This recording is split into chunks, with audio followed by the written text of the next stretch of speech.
हे दोस्तों, कैसे हो आप सब लोग। आई होप बढ़िया होगी।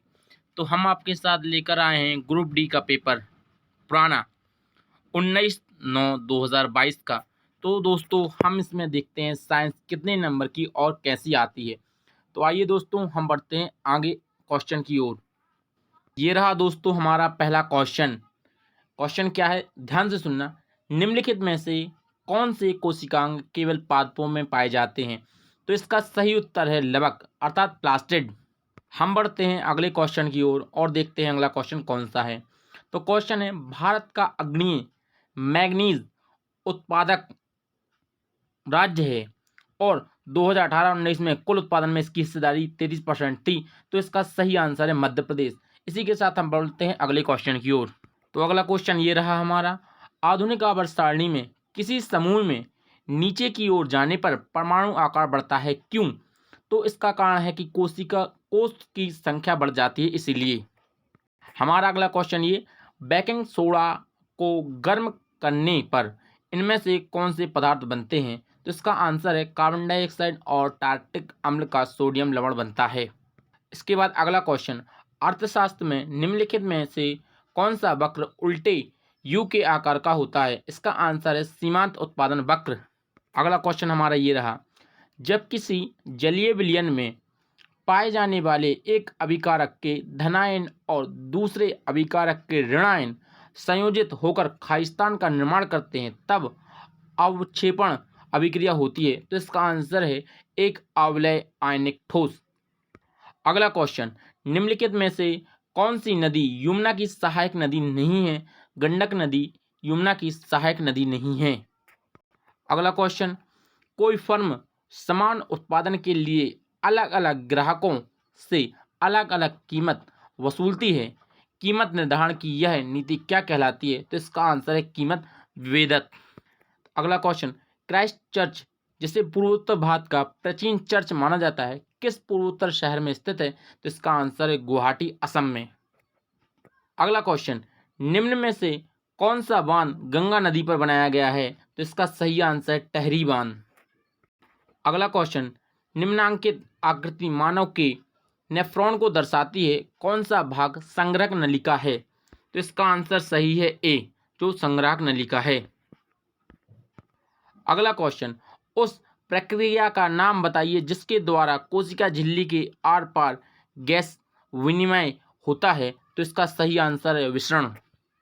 अगला क्वेश्चन, संतृप्त कार्बन यौगिक में सामान्यतः क्या होता है? तो इसका सही आंसर है असंतृप्त यौगिक की तुलना में कम अभिक्रियाशीलता होती है। अगला क्वेश्चन, HIV विषाणु का संक्रमण खालिस्तान नहीं हो सकता। तो इसका सही आंसर है हाथ मिलाने से। अगला क्वेश्चन, सोडियम क्लोराइड के जलीय विलयन के वैद्युत अपघटन के दौरान क्रमशः एनोड और कैथोड पर निम्न में से कौन सी गैस उत्पन्न होती है? तो इसका सही आंसर है एनोड पर Cl2 गैस और कैथोड पर H2 गैस होती है। अगला क्वेश्चन, आकाश नीला क्यों दिखाई देता है? इसका कारण है निम्न तरंगदैर्घ्य के प्रकाश के प्रकीर्णन के कारण। अगला क्वेश्चन, नर्मदा बचाओ अभियान जैसे कई समूह बड़े बांधों के निर्माण का विरोध करते हैं। किसी बड़े बांध के निर्माण का वह नकारात्मक सामाजिक प्रभाव क्या है जिसका ऐसे समूह विरोध करते हैं? तो इसका आंसर है इसकी वजह से लोगों की प्रति प्रवाही जलाशय क्षेत्र में विस्थापित किया जाता है। अगला क्वेश्चन ये रहा, निम्नलिखित में से उन राज्यों की पहचान कीजिए जो पूर्व मानसूनी बौछार काल बैसाखी से संबंधित हैं। तो इसका आंसर है पश्चिम बंगाल और असम। अगला क्वेश्चन, निम्न में से कौन सा उपयुक्त परिस्थितियों में शेल्डिंग के रूप में विकसित होता है? तो इसका आंसर है भ्रूण।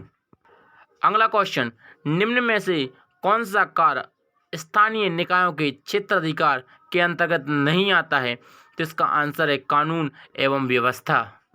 ये रहा हमारा अगला क्वेश्चन, भारत के उच्चतम न्यायालय के न्यायाधीश के लिए आयु सीमा क्या है? तो इसका सही आंसर है 65 वर्ष। अगला क्वेश्चन ये रहा हमारा, सोलांग उत्सव किस राज्य में मनाया जाता है? तो दोस्तों यह अरुणाचल प्रदेश में मनाया जाता है। अगला क्वेश्चन, किस समाज सुधारक ने सत्य शोधक समाज की स्थापना की? तो इसका सही आंसर है ज्योतिबा राव फुले।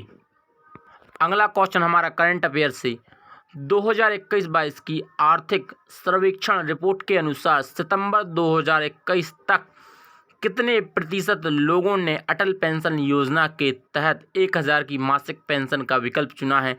तो इसका सही आंसर है 78% लोगों ने। अगला क्वेश्चन ये भी हमारे करंट अफेयर से संबंधित है।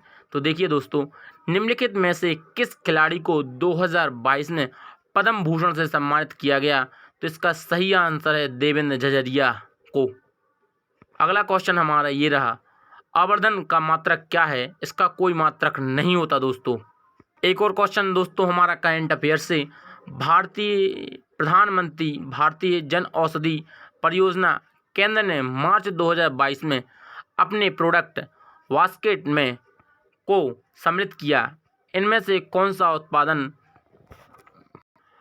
अगला क्वेश्चन ये रहा हमारा, भारतीय संविधान का अनुच्छेद 123 निम्न में से किसे अध्यादेश अधिनियमित करने की शक्ति प्रदान करता है? तो इसका सही आंसर है राष्ट्रपति को।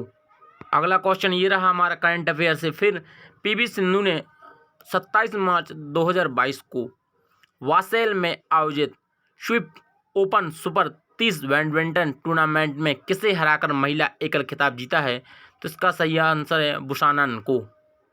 अगला क्वेश्चन ये रहा हमारा, विज्ञान से संबंधित, अस्थि कोशिकाएं एक कठोर आकृति में अंततः स्थापित होती हैं जो खालिस्तान से बनी होती हैं, कैल्शियम और फास्फोरस से। अगला क्वेश्चन हमारा ये रहा, सिल्वर नाइट्रेट के जलीय विलयन को सोडियम क्लोराइड विलयन में मिलाए जाने पर क्या होता है? तो दोस्तों इसका सही आंसर है सिल्वर क्लोराइड का सफ़ेद अवक्षेप उत्पन्न होता है।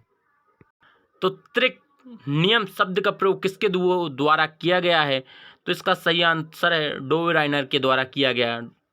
अगला क्वेश्चन हमारा ये रहा, भारत में अवसंरचनात्मक विकास के मामले में नीचे दिए गए विकल्पों में से किसे ब्रिटिश शासन का सबसे महत्वपूर्ण योगदान माना जाता है? तो दोस्तों इसका सही आंसर है रेल मार्ग, जो हमारे भारत देश को डलहौजी लेकर आया था।